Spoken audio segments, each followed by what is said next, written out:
Hello students, how are you. Economics का chapter number 1 मैंने आपको बता दिया था, उसके क्वेश्चन बैंक दे दिया था। चैप्टर नंबर 2 शुरू हो गया था, आधा हो गया था। आज उसके आगे का कंटिन्यू करते हैं 9th स्टैंडर्ड के स्टूडेंट्स के लिए। तो जहां हम बात कर रहे थे पॉपुलेशन, पीपल एज रिसोर्स, तो इसमें क्वालिटी ऑफ पॉपुलेशन की बात कर रहे थे। तो क्वालिटी क्या चीज़ है? क्वालिटी माने एजुकेशन, क्वालिटी माने स्किल, क्वालिटी माने हेल्थ। तो अब क्या होता है, आपने शकल की स्टोरी पढ़ी होगी अपनी बुक में कि वो अ, अगर इनिशियल स्टेज पे उसको initial years of his life bore him the fruits in the later years in the terms, यानी शुरू शुरू में उसने जो एजुकेशन लिया वो एजुकेशन उसके लिए बाद में फ़ायदे का साबित हुआ। यानी अगर आप एजुकेशन ले रहे हैं, आप ये पढ़ाई लिखाई कर रहे हैं, तो वो बाद में आपके किसी न किसी रूप में काम में आएगी। स्किल्स आपकी डेवलप आप करवा रहे हैं, तो वो स्किल्स आपके काम में आने वाली हैं।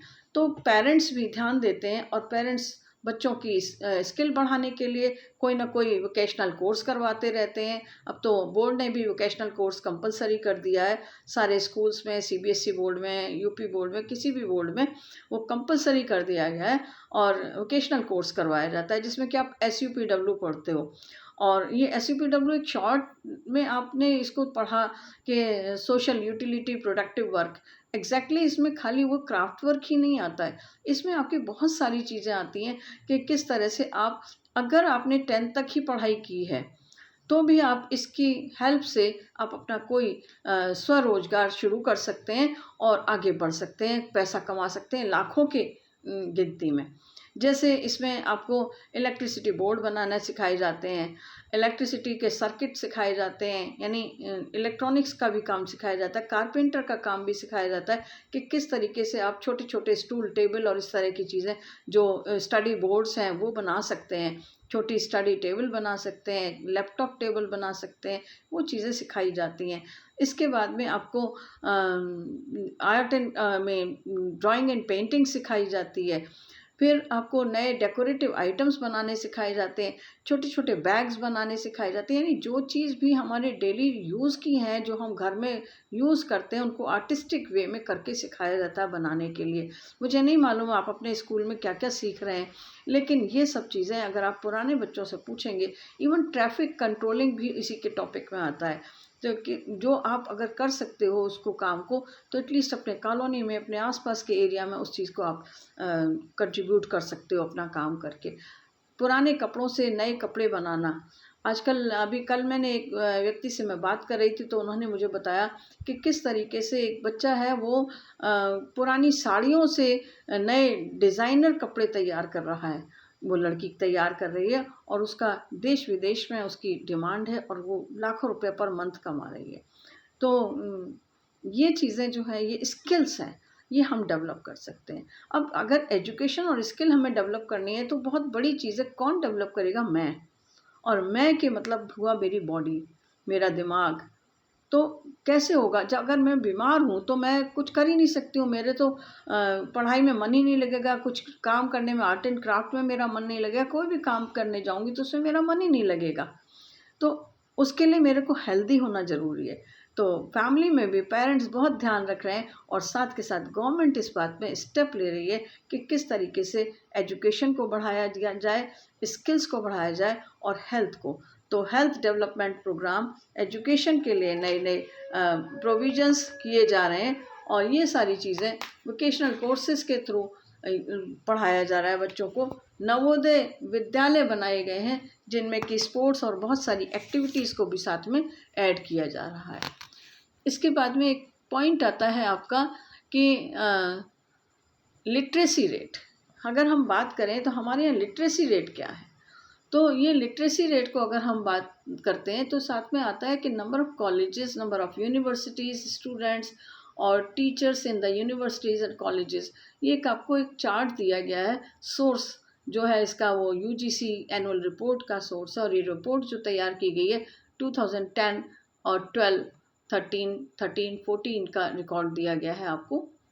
अप टू 15-16 है ये रिकॉर्ड और आप इसको देख सकते हैं। इसमें क्या बताया गया कि लिटरेसी रेट जो हमारे यहाँ पहले लगभग 3% हुआ करता था.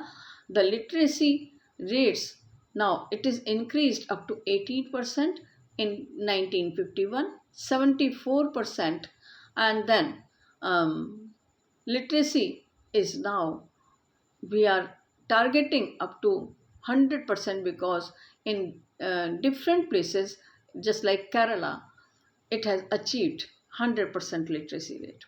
So how it is being done? Government is doing it through the Sarva Shiksha Abhiyan. सर्व शिक्षा अभियान चलाया है और उसके थ्रू बहुत अच्छी तरीके से हर व्यक्ति को हर घर में जा कर के और एजुकेशन के लिए किया जा रहा है. इसके अलावा गवर्नमेंट ने एक लॉ बनाया है कि 6 साल से 14 साल तक के हर बच्चे को स्कूल जाना ज़रूरी है, उसको पढ़ना ज़रूरी है, यानी प्राइमरी एजुकेशन कंपलसरी कर दी गई. 2010 में एक ऐसा नियम बनाया गया. एलिमेंट्री एजुकेशन को कंपलसरी कर दिया गया. माँ बाप बच्चे को घर में नहीं रोक सकते हैं कि काम करने के नाम पे बच्चे को घर में रोक लिया जाए और वो बच्चा स्कूल ना जा पाए किसी भी तरीके से.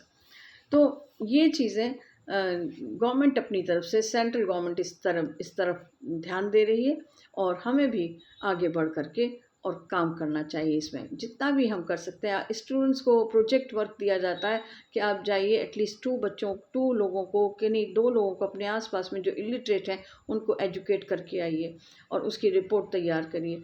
तो ये प्रोजेक्ट वर्क होते हैं जो बच्चे करके और अपने एटलीस्ट कुछ तो कंट्रीब्यूट करते हैं. और the 12th plan endeavored to raise the country's gross enrollment ratio in higher education. अभी तक क्या था कि हायर एजुकेशन के लिए बच्चे नहीं जाते थे, ड्रॉप आउट हो जाते थे, बीच में ही छोड़ देते थे पढ़ाई को अपनी फैमिली सर्कमस्टांसेस की वजह से या किसी वजह से. तो गवर्नमेंट ने कोशिश की है कि ये ग्रॉस एनरोलमेंट रेशियो जो है वो बढ़े और 18 से 23 साल तक के जो बच्चे हैं जिस ग्रुप में आते हैं वो 25.2% बढ़ गया ये रेशियो 17-18 में. And to reach the target of 30% by 2021, and we have achieved this, that it is the matter of proud that we have achieved that, and still we are trying. 99% students are thinking to go for the higher education, but due to the financial problems and some family problems, they are not able to go, but the government is giving the loans for that free of interest.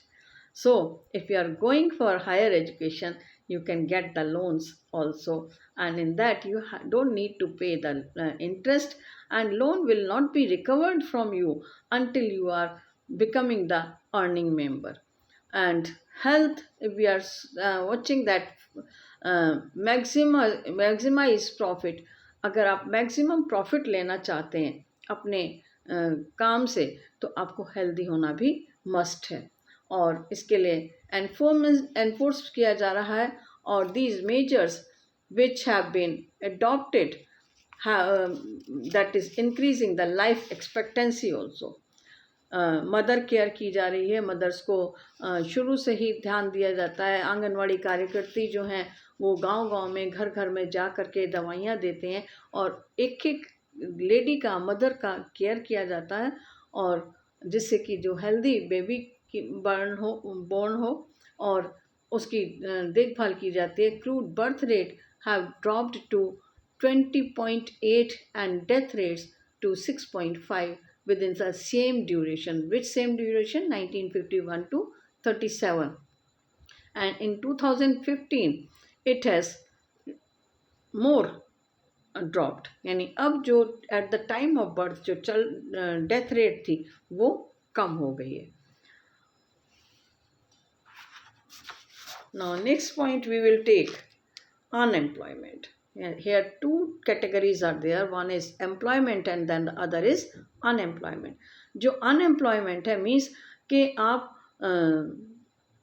काम आपको मिला ही नहीं, job ही नहीं मिला आपको, तो वो unemployment है. कुछ ऐसे भी हैं जिनको एम्प्लॉयमेंट मिला लेकिन उनके मनपसंद का नहीं था वो रोज़गार, इसलिए उन्होंने वो छोड़ दिया. और एक डिस्गाइज्ड अनएम्प्लॉयमेंट भी होता है तो डिस्गाइज्ड अनएम्प्लॉयमेंट कैसा होता है, यानी अनएम्प्लॉयमेंट जो है वो दो तरह का है, एक सीजनल और एक डिस्गाइज्ड।